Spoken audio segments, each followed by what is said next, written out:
wakadanyika nokudaro akapa mwanakomana wake wakaberekwa mumwe woga kuti ani nani anotenda kwaari arege kufa asi ave neupenyu husingaperi. Wanzwa mashoko aya kangani? Kunewe mnin'ina newe hanzazi,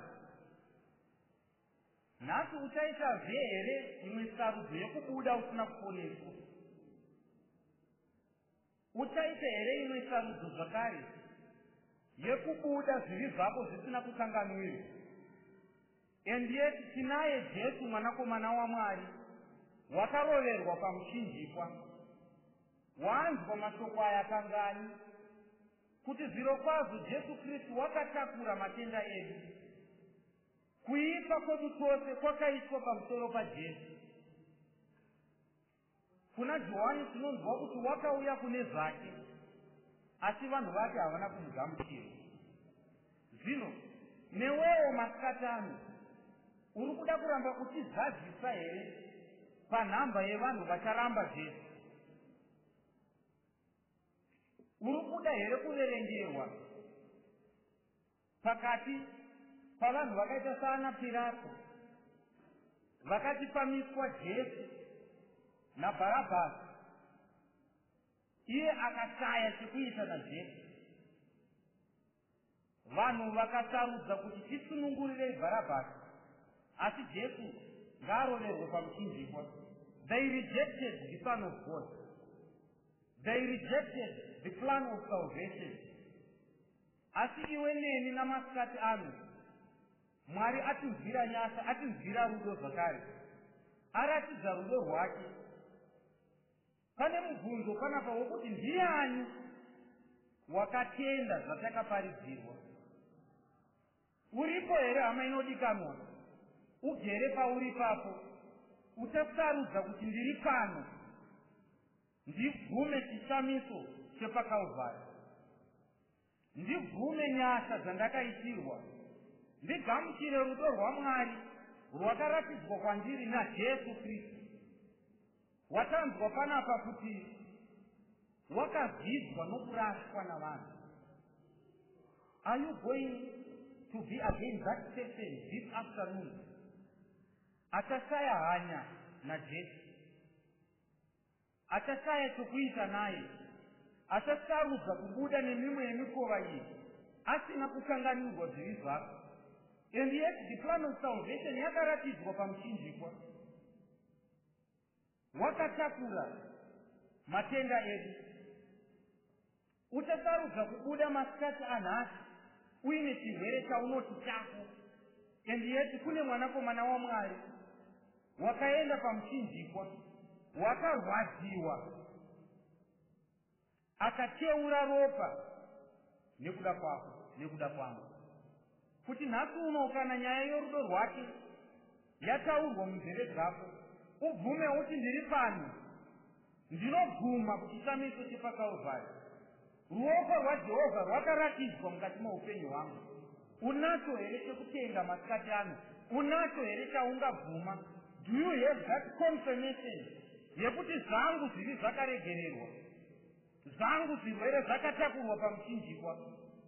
Kana kuti uchiri uya uchiri kuda kutonobaya ndima isa, kangani shoko raMwari richiparidzwa pamusoro pekutendeuka asi iwe hauna kutendeuka. Utori neimwe ndima yaurura kunotanga, chatobuda mushumiro muno, une mamwe maappointments auinawo asinei nezveMwari, eupenyu hwako, ekushandira Satani. And yet rudo rwaMwari rwuri pachena namasikati ano. Ndianiko wakatenda zvatakaparidzirwa? Unogona kubvuma here kuti ruoko rwaJehovha rwakaratidzwa kwauri? Have you received salvation? Wakaberekwa kutsva here? Wakakanganirwa zvakaipa zvako here? Ruoko rwaJehovha rwakaratidzwa here mukati meupenyu hwako? Zvako zvakadzimwa here zivi? Mubvunzo wokuti ungazvipindura namasikati ano. Tine nguva yakanaka namasikati ano. tikatarisa panapa pana 1 Timothy chapter 1. 1 Timothy chapter 1 verse 15. Timboona vamwe vekare vakati vanzwa pamusoro paJesu. Verse 15. Ishoko razvokwadi rinofanira kutendwa kwazvo kuti Kristu Jesu wakauya panyika kuzoponesa vakadzi avo ini ndiri mukuru wavo.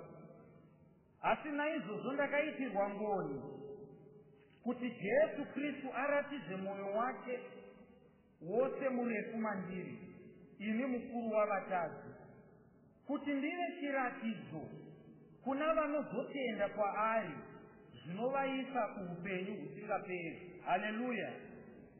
Tikuona panapa umwe mucherechedzo wakaisonaka pano pamusoro pomumwe akazoona ari mukuru wavatadzi, the chief of sinners. Zvichireva hama inodikanwa kuti newewo unogona kupinda mutsoka idzi, ugamuchire mashoko azvokwadi, chinhu chinofanirwa kutendwa, newewo ufanire uwanikwe uchigamuchira mashoko aya. Hanzi it is a faithful saying, shoko razvokwadi rinofanira kutendwa kwazvo kuti Jesu Kristu wakauya panyika kuzoponesa vatadzi. Mumwe uyu akarigamuchira, akatenda zvaakaparidzirwa, akabvuma zviro kwazvo kuti Jesu Kristu wakaroverwa pamuchinjikwa nokuda kwangu nokuda kwako. Akabvuma kutendeuka, akabvuma kusiya zvakaipa zvake, akagamuchira ruponeso, akavawo chiratidzo kuneni newe nhasi kuti kana tive tanzwa pamusoro porudo rwaKristu rwaakatiitira, rwaakatitengera ruponeso narwo, nhasi uno ugonewo kugamuchira, ugonewo kubvuma. Ndiani wakatenda zvatakaparidzirwa? Mwoyo wako ubvume nhasi masikatano, unzwe mukati memwoyo mako uchiti ndiri pano. Sezvatanzwa mangwanani, that message from your God. This afternoon is a follow-up question, my brother. It's a follow-up question. Ndiani wakatenda zvatakaparidzirwa? Ndiani watenda zvataparidzirwa mangwanani? Ruoko rwaJehovha rwaratidzwa kunani? Unogona here kusimuka uti ndiri pano Mwari, ndanzwa zvamataura mangwanani, ndabvuma chishamiso chepaKalvari, ndinosiya mabasa angu ose akaipa. Mujaya newe mhandara, this is the perfect time, this is the perfect opportunity to turn to God. Uchiri muduku, uchiri kutemwa dzinobva ropa, as young as you are, uchiri vibrant enough, with all the energy and power, with all the wisdom, it is a rightful afternoon to turn to God. Bvuma uye kuna Mwari, uzoshandisa hutsa hwako kuna Mwari. Mwari ari kutsvaka vakadaro, vanozvipira, vasati vava contaminated with the evil of this world, vasati vava corrupted nezvenyika ino zvinopfuura. As young as you are, as young as I am, with all the energy that you have, Mwari ari kuda that energy. Mwari ari kuruda simba iroro. Mwari anoda uchenjeri ihwohwo kuti wewe uhushandise mumba make. Ndianiko wakatenda zvatakaparidzirwa? Ruoko rwaJehovha rwakaratidzwa kunani? Masikatano Mwari ari kutsvaka mukomana, musikana anobvuma, anozvipira, ari kuti ndinouya kwamuri Jesu namasikatano, ndanoda kuzvipira kwamuri Mwari. Torai upenyu hwangu muhushandise, zvese zvinodikanwa naMwari azvibudiririse mukati meupenyu hwako. You will never go wrong, my brother, my sister, kana pauya kuna Jesu. Kuna Jesu ndiko kwakazara upfumi hwose. Kuna Jesu ndiko kwakazara utano hwose. Unoziva hakusi kunatsa mutauro. Kana uchida kuzvipruvha, uya kuna Mwari nemwoyo unorevesa. Uti Jesu Kristu masikatano ndinouya kwamuri. ndiri pano ndatenda zvandaparidzirwa, ndatenda ruoko rwenyu ngaruratidzwe mukati muupenyu hwangu. Bvuma kurasa zvakaipa zvako, bvuma kutendeukira kuna Jesu. Chii chaungakompea nhasi uno? In this current world, you are full of corruption. In a rotten world, the rotten system, a corrupted system.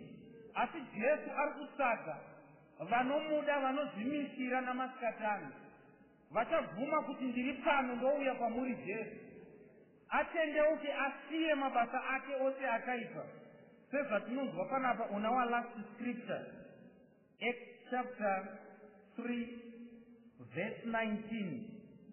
Hanzi naizvozvo tendeukai mudzoke kuti zvivi zvenyu zvidzimwe. Inguva yakanaka hama inodikanwa.